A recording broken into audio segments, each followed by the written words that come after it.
Akkam jirtan barattoota barnoota baayoloojii kutaa 12ffaa yuunitii 2ffaa qabiyyee itti aanuun qabadhee isinii dhiyaatee jira. Waa'ee maayikirooorgaanizimii eegallee turre irratti inni eegallee waa'ee baakteeriyaa irraa dubbachaa ture jechuudha.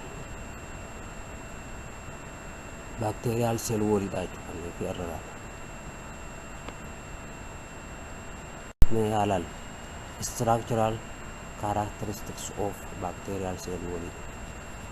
Structure bacteria cell bacteria yoolallu structure won garagara cellota bacteria irratti ni jirani.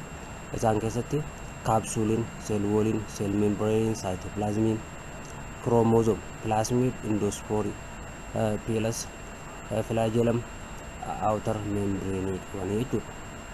Dalagaawwan structure kanneen yoolallu capsule in the ujinsa mali dalagansa functioning capsule that protection the cell and also help the cell attach to other cells and the surface. Protect cell bacteria protect go durati yorana kaba mas faida ni kaba mali capsule it is one of the cell attached to other cell. Cell bacteria antoko akka cell birarat attached of surface won birarat attached of can be ittifajidama to dalagan capsule ganne. Cell wall inamo protect god cell bacterial cell wall protect god wasarati ge ulana qabachuda and also give the cell it is shapes cellota boca cell bacteria jenne khabenu san bocota cellota khanufu boca akka qabatan taisu itetis ge qabat inni brand cell membrane qaba. Cell membrane bacteria faida ni samali jenne benani regulates the types of molecules that move into and out of the cells. Majechuda typing cell membrane bacteria it is one of the regulate types of molecules that move into and out of the cell. When total cell cell bacterial cell alarra cell ne bonni cell bacteria kasara gara alati ba regulate guru osat cell membrane ge tabatachu inni bra cytoplasm qabachu. Cytoplasm contain DNA qaba. Ribosome of kesatti qaba. Organic compound garagara kesatti qaba that are can be needed for life of that bacteria. Bacteria sa wantota garagara wantota isa barbaachisan kanneen keessatti kan keessa cytoplasm content one DNA qabi ribosomota organelle jechuudha. Walumaa galatti organelle garagara keessatti kan qabudha jechuudha. Organelle bacteria qabu keessaa jechuudha. Inni biraan chromosome qabachuudha. Chromosome qaba bacteria akkuma organismota bira chromosome ni qaba. Chromosome hojiin isaa carries genetic information from one generation to the next. Chromosome genetic information mati bacteria sani mati bacteria tokko irraa gara bacteriaatti sanyii jechuun haadharraa gara offspring itti genetic information akka daddabruuf kan tajaajiludha jechuudha. Inni biraan plasmid qabaachuu bacteriaati. Cellonni bacteria plasmid qabaachuu isaaniiti jechuudha. Carries genes that are transferred through genetic recombinations is small and the circular DNA loop qabaachuu isaaniiti jechuudha. Inni biraa bacterial cell wallin bacterial cellin wanni keessatti qabu jennee beeknu endospore qabaachuu. Endosporin contain DNA qaba. It is a thick coated and resistant structure jechuudha. DNA qaba. DNA san maali kan uwwifamani coated ta'een uwwifamanii jiran structure isaanii kan resist godhu. Inni biraan pilasin akkuma kana dura dubbanne it helps the cell attach to the surface and the other cells during conjugation. Yeroo reproduction gaggeessu cellonni bacteria akka cellota biraarratti attach ta'anii yeroo conjugation itti waloran. Kana jechuun yeroo asexual reproduction gaggeessan genetic material fakkeenyaaf plasmidonni gaafa pilitiin bacteria tokkotti kan be join godhu they can be genetic information isa bacteria san gara bacteria kan itti akka daddabu jechuudha. Maali yeroo conjugate godhan asexual reproduction method genetic isa wal reproduce wal godhan piliin kana fayyadaman jechuudha. Inni biraan flagellum flagellum is maal jennee beenaan structure cell bacteriaati. One of the propels the cell by rotating in a web like motions. Sochiif kan isa gargaaru rotate akka inni ta'u kan isa gargaarudha jechuudha. Structuring flagellum kun bacteria wanni inni gargaaruuf jechuudha. Inni xumuraa maal jennee beenaan bacterial cell irratti the outer membrane qabaachuu isaaniitti bacterial cell bacteria keessatti inni jiru jechuudha. Faayidaan outer membrane protect godhudha cell against some antibiotics. Wantoota tokko tokko akka ofirraa protect godhaniif antibioticoota jechuudha. Kun maal keessatti argama jennee beenaan outer membrane kun only present in gram negative bacteria. Fakkeenyaaf bakteeriyaan yookaan maal bakka lama qoodamuu danda'e jennee jiraan gram positive fi gosa bakteeriyaa bakka gidee qonu gram negative fi positive waan qonu gram negativein outer membrane ni qaba. Gram positive ammoo outer membrane hin qabanii jennee beenaan jechuudha. Okay. Mee ilaallu bacterial cell wall. Besides their shape, bacteria can be classified based on their cell walls composition. Bacteria cell wall isaarratti hundaa'uudhaan wantoota cell wall irraa ijaaraman irratti hundaa'uudhaan shape dabalatee shape cinatti jechuudha qoodamuu danda'a jechuudha. Shape'inis bacteriaan akka qoodamu dubbanne ture. Kana jechuun maali? Shape isaarratti hundaa'uudhaan bacteriaan ni qoodama. Kanarratti dabalee shape qofarratti qoodamuu osoo hin taane shape dabalatee bacteriyaa cell wall bacteriyaa irratti hundaa'uutiin akka wantoota inni irraa ijaaraman hundaa'uun bacteriyaan qoodamuu illee ni danda'a jechuudha. Gosootatti qoodamuu danda'a. One of this way is whether they are retaining this during gram stains. Amma kana jechuun maali? One of this kana akkaataa bacteria cell wall bacteria yookaan cell wall composition isaa sanirratti hundoonee dabaasuudhaaf kan nuti irratti focus goonee ittiin qooduu dandeenyu gram stain yeroo ni fayyadamnu halluuwwan isaa jijjiiramuu dhiisuu isaa halluuwwan bacteria yeroo stain fayyadamnu garamitti akka jijjiiraman beekuutiin cell wall maalirraa akka ijaarame cell wall qabamoo cell wall qabamoo cell wall qabaa jennee beekuu ni dandeenya jechuudha. Composition cell wall keessatti jechuudha. Bacteria can be categorized into two based on their reaction to gram stains. Isaan kan gram stain react godhuu isaarratti hundaa'uutiin maali bacteriaan qoodamuu ni danda'a jechuudha bakka lamatti. Kana jechuun takka reactionii gram stainiti wajjin bacteriaan react godhuu isaarratti hundaa'uutiin bakka lama qoodna jenna takka gram positive. Gram positive bacteria have distinctive purple. Gaafa stainii kana kan be added goonu bacteria sanatti yoonii fi bacteriaan san can be contain purple color yoo qabaatu taate this is gram positive jennaan jechuudha. Halluun isaa purple yoo ta'u jechuudha. It can be one of the appearance when the observed under the microscope following gram stain. Erga gram stain seelii bacteria san irratti kan nuti seelii bacteria tokko akkamatti fuune seelii bacteria san irratti deebisne gram stain yookaan itti dabalutee microscope jalatti geessinee gaafa ilaallu erga gram stain itti dabalee san booda seeliin bacteria san yoonii fi halluu purple qabaatu ta'e this is gram positive bacteria jennee beekna jechuudha. This is due to the retention of the purple crystal violet stain. In this gram positive bacteria sababin inni retain godhee purple crystal violet stain qabaatu ta'uuf takka this bacteria gram positive bacteria is a thick peptidoglycan layer qaba. Thick peptidoglycan layer of the cell wall qaba yenneeti beekna. Ammi cell wall san maal keessatti qaba? Peptidoglycan thick layer qaba kan ta'e cell wall isaa sanirraa kan ijaarame jechuudha cell wall isaa.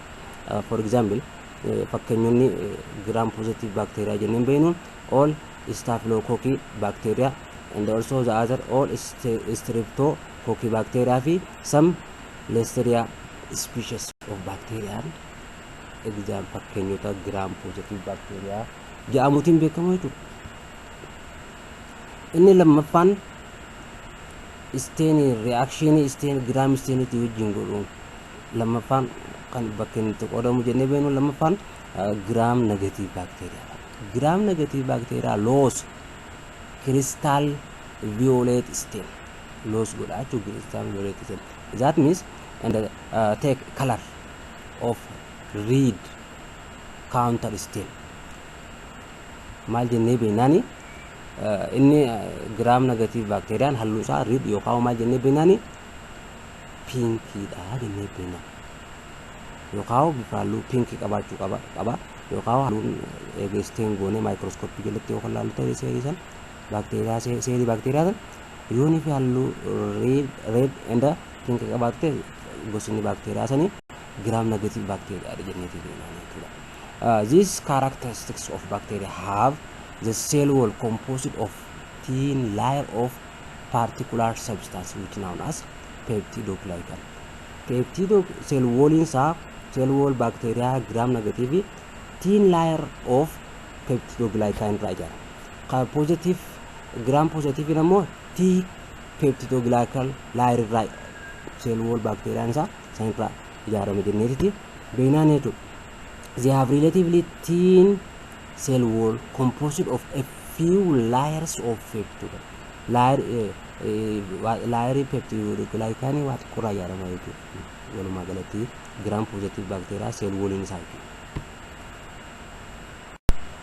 Okay, gram staining jechuun akkaataa yookaan bacteria laboratory keessatti ittiin test goone adda adda itti baasnu jechuudha. A test is for distinguishing bacteria. Gram staining is mala bacteria stain test goone ittiin adda baasnu. Kun maali gram staining SRV jennee beenaan named after the Hans Christian Grams. Nama Christian Gram jedhamu physician kana who can be develop the technique. Kun maali waa'ee akkaataa gosa bacteria gram staining fakkeenyaaf metodii kanaan akkaataa adda baasnu bara 1884 nama yeroo jalqabaatiif mala kana fayyadamee itti addaan baasee jechuudha. Gram positive bacteria fi gram negative bacteria sababa kanaatiif moggaasni isaallee maqaa isaatirraa fudhatamee gram staining jennee yaamuu dandeenya. Differential staining is staining procedure. Staining procedure that can be distinguished organisms based on their staining properties. Kan maloota saabeetu. Fakkeenyaaf gisee ilaallu diagramiin kun gram positive bacteriaan gara kutaa kana mirgaa irratti jiru kun gram positive jennee beenaani. Inni gara mirgaa irratti jiru kun ammoo it is one of maal jennee beenaani bakka lama qoonne. Diagramiin kun tokko maal agarsiisa gram positive inni biraan gram negative agarsiisa jennee. Fakkeenyaaf halluu isaa gisee ilaallu staining gaafa irratti dabalaa jiru gram positivein purple yookaan blue coloring qaba. And also coloring inni bira fixation crystal violet iodine treatment decolorization and counter staining safaraanin. This is maal procedure dha differential staining kan jennu adeemsa kanneenitiin jalqaba irratti fixation jira halluuwwan isaan qaban irratti ilaalle kan bi gisee laboratory irratti eeggannootiin isaan giseenii fi qorannoo jechuudha.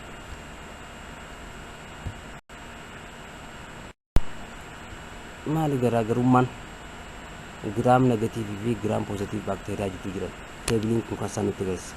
Kaaraakter amaloota yookaan kaaraakteroota isaan lamaanii fuunee kaaraakteroota isaan lamaan irratti hundaa'uutiin garaagarummaa gram positive fi gram negative bacteria keessatti mul'atan jechuudha. Jalqaba irratti gram reaction yoo fudhannu jechuudha. Kanaafuu wantoota stain isaanii gaafa jalqaba fuunee laboraatooriitti fayyadamnu. Gram reaction this positive or gram positive bacterian gram reaction isa retain crystal violet base and stain blue or purple. Halluu inni agarsiisu jechuudha. Gaafa halluuwwan kana irratti daballu yookaan stain isaan irratti react akka wal godhaniif irratti goonu halluuwwan isaan agarsiisan gram positivein biluu yookaan parpilii mul'isu jechuudha. Yoo giraam negatiiv ta'e immoo maal isteenii gaafa reaaktii waliin godhan giraam isteenii hojii it can be decolorized halluu loos godha halluu hin qabu jechuudha. It can be accept counter stain can be safaraanii it can be one of the stain is pink stain halluun isaa bifti halluun inni qabaatu maali yookaan pink ta'a yookaan riididha jennee beekna. Inni biraan seel woolii isaaniiti maal laayerii isaan irraa ijaarame peptidoglycan irraa ijaarame seel wooliin gram positive bacteriatis gram negative bacteriatis eenyurraa ijaarama peptidoglycan layer irraa ijaarama. Garaagarummaan isaanii garuu gram positive bacterian peptidoglycan layer isaati baay'ee thick ta'e it can be multi layer jechuudha. Laayerii baay'ee qaba irraa kan ijaaramedha jechuudha seel wooliin bacteria gram positive jennuun. Ammoo kan gram negative dha it can be peptidoglycan layer isaa it can be thin jennee beekna. Maali laayeriin yookaan baqqaanni seelota seel bacteria gram negative jennu kun single layer irraa kan ijaaramee jirtu. Inni biraan one of teichoic acid jenneen. Teichoic acid jechuun acid can be present in many bacteria. Fakkeenyaaf gram positive keessatti teichoic acid baay'eetu jira. In gram negative keessatti immoo hin jiru jennee beekna. One of the other characteristics isaa yoonii fi gram positive fi negative kan laallu ta'e periplasmic space. Periplasmic space gram positive keessatti granular laayeriidha. Inni gram negative keessatti immoo periplasmii jenneeti wali akkasitti laaluu dandeenya jechuudha. Inni biraan outer membrane jalqaba dubbannee ture. Outer membrane gram positive hin qabu. Gram negative ammoo outer membrane hin qaba. Inni biraan wantoonni composition seelii bacteria irraa ijaaramu keessaa tokko jennee beeknaani it can be lipopolysaccharide content qaba jechuudha. This is virtually none. And also lipopolysaccharide ammoo gram negative high qaba jechuudha. Inni lipopolysaccharide positive gram positive hin qabu. And also gram negative ammoo high baay'ee of keessatti hamisa baay'eedha jennee beeknaani. And the other one is lipid and lipoprotein contenting gram positive keessatti jiru low. That means acid fast bacteria have lipid linked to peptidoglycan jechuudha.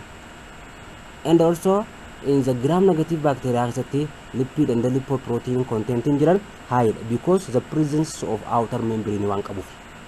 Kun gram negative bacteria maal qabu jennee dubbanne outer membrane qaba. Sababa kanaatiif inni maali lipid and lipoprotein contenting membrane kana keessatti baay'inaan jiran jechuudha. Outer membrane isaan keessatti kan outer membrane waan hin qabneef qabaachuu dhiisa jechuudha. Flagellar structure yoo ilaallu gram positive in two rings in basal body, but in case of the gram negative there are four rings in basal body dha jechuudha.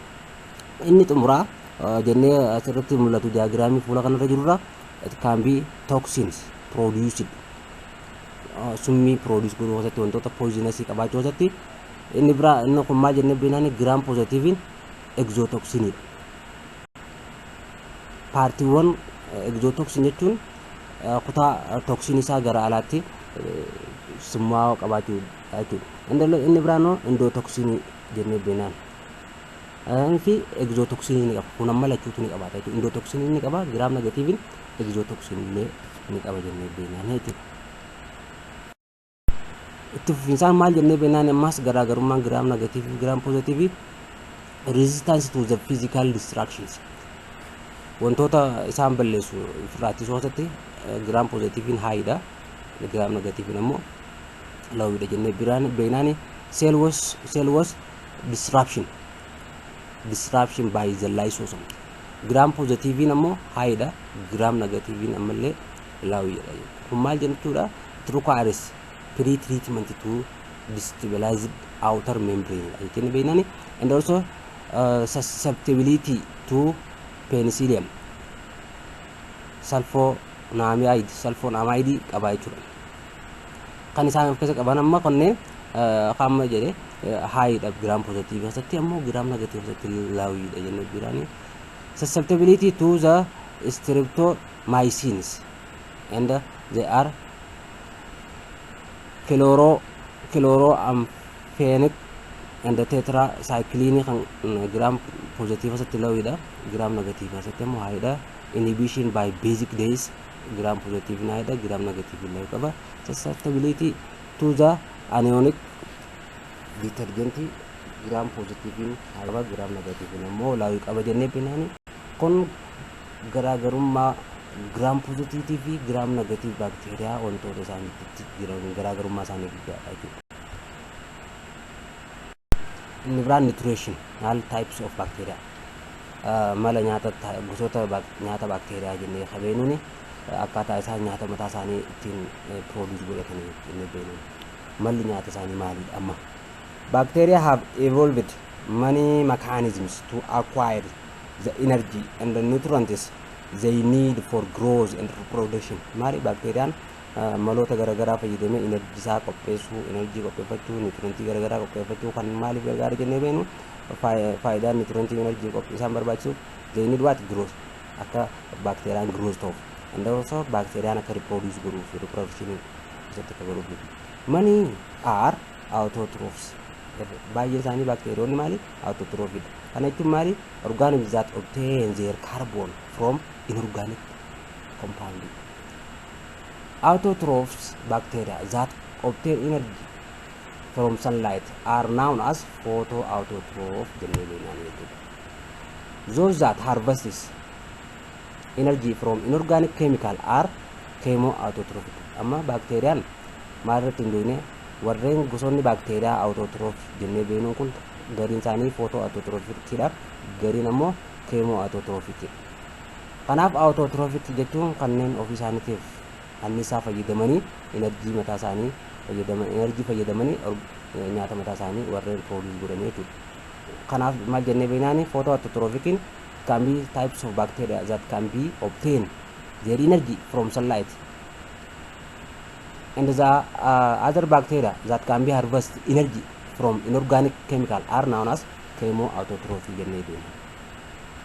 The other bacteria are known as heterotroph. Kanneen ammoo heterotroph ta'an ammoo maali?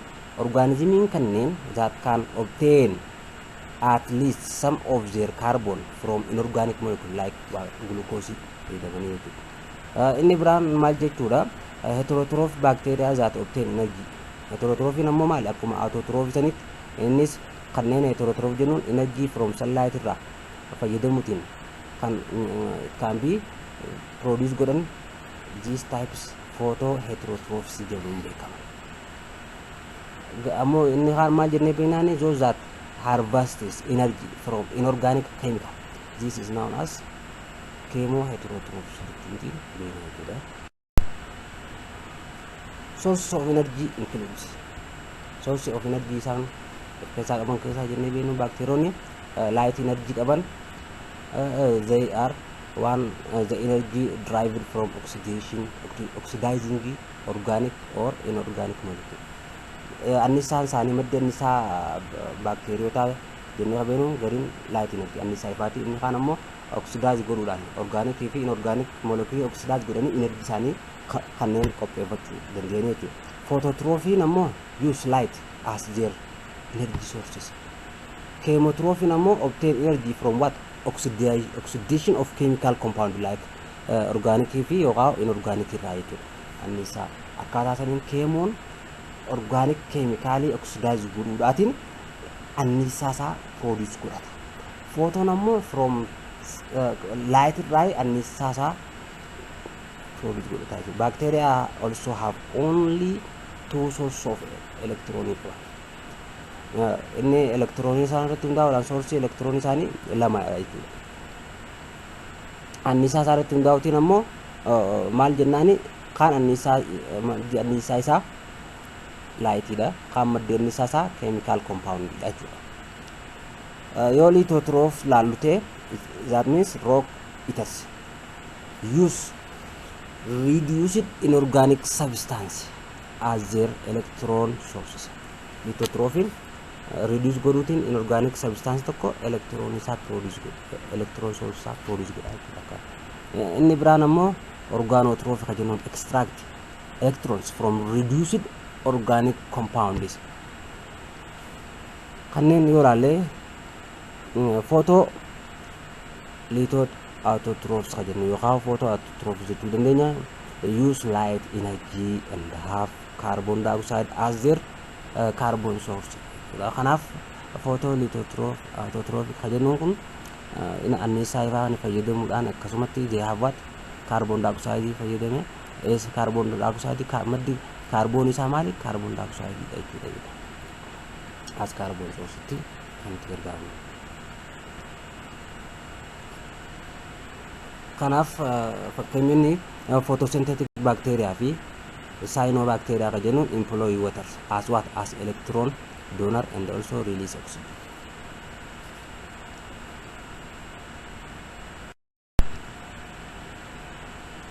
The other lithoautotrophs such as a purple and a green sulfur bacteria and cannot oxidize water but extra electron from inorganic donors such as hydrogen sulfide fi elemental sulfur irraa maal godha electron isaa kan bi qopheessaa jechuudha. Electron kan extract godhuun akka kaanitti photolithos kaanitti maal godhu jechuu gariin isaanii water oxidize godhuudhaan electron irraan baasu kanneen akka maali jennaan purple and green sulfur bacteria warreen ta'an oxidation isaa water irratti hundaa'u jechuudha. San oxidize godhuudhaan electrons mataa isaanii qopheessan produce godhan.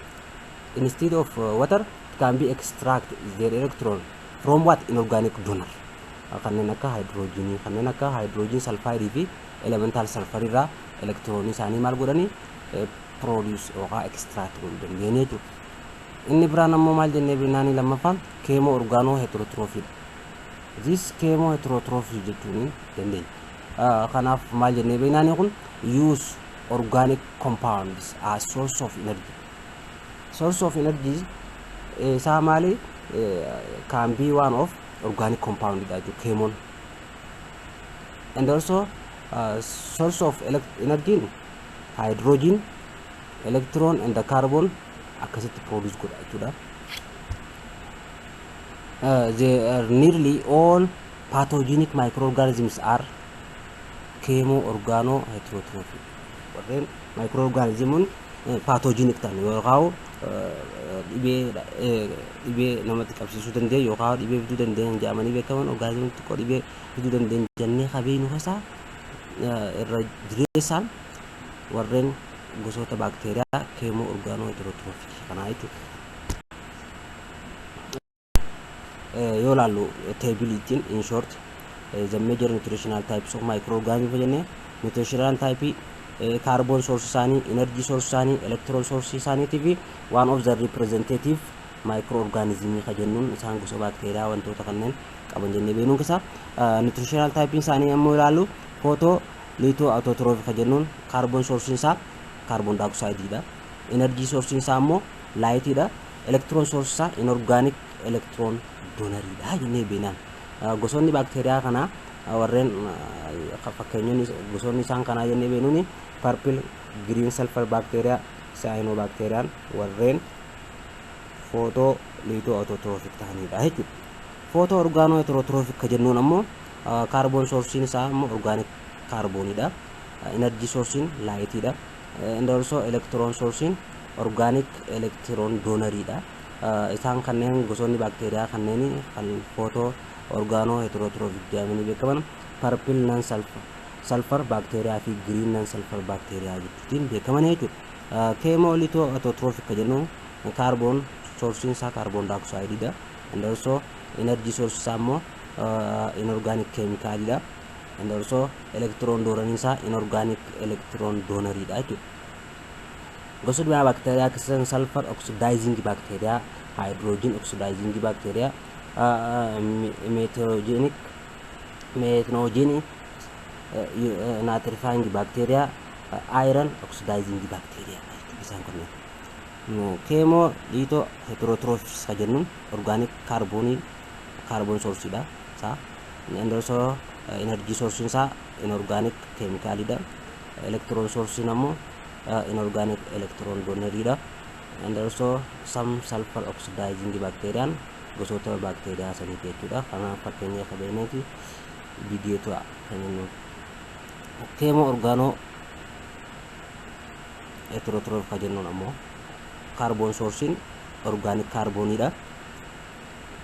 Energy source organic chemicals after often maal jennee beenaan organic chemical jenneen yeroo tokko same as what carbon source jennee beenaan and also electron source is organic electron donor of the same as what carbon source and the gosonni yookaan keemo orgaanoo heterotroph jennee beenuun the most non photosynthetic microbes including most pathogens, fungi, and the many protists and isaan kanneen warreen nutrition some of types of microorganism jenneetti warreen beenuuni jechuudha.